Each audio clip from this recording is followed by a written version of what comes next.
তুমি 1971-এর এক বিস্মিত আবিষ্কার। তুমি আমার দেশ, আমার চেতনা, আমার বাংলাদেশ। আমি ভুলবো না কভু তোমার এই নামটুকু, হৃদয়ে আঁকা মানচিত্রখানা। বাংলাদেশ সে তো গভীর এক ভালোবাসা। সকলকে জানাই বিজয় দিবসের শুভেচ্ছা। দীর্ঘ 9 মাস রক্তক্ষরণ যুদ্ধের পর আমরা পেয়েছি এক স্বাধীনতা, সার্বভৌম বাংলাদেশ, লাল সবুজের একটি নতুন পরিচয়।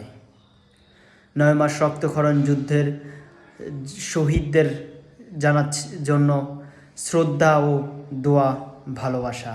তাদের জন্যই অর্জন হয়েছে আমাদের এই বাংলাদেশ। তার সাথে বলতে চাই, বর্তমান দেশের পরিস্থিতি, তেল সংকট। সরকার বলছে তেল সংকট নেই, কিন্তু তেল কিনতে গেলেই বোঝা যায় সংকট। রমজান মাসের বাজারের ঊর্ধ্বগতি ছিল না প্রথম অবস্থায়, তবে মাঝখানে এবং শেষের দিকে ঊর্ধ্বগতি। সব দিক থেকে বলতে গেলে বাংলাদেশটার শান্তি রক্ষাটাই হচ্ছে বড় প্রশ্ন।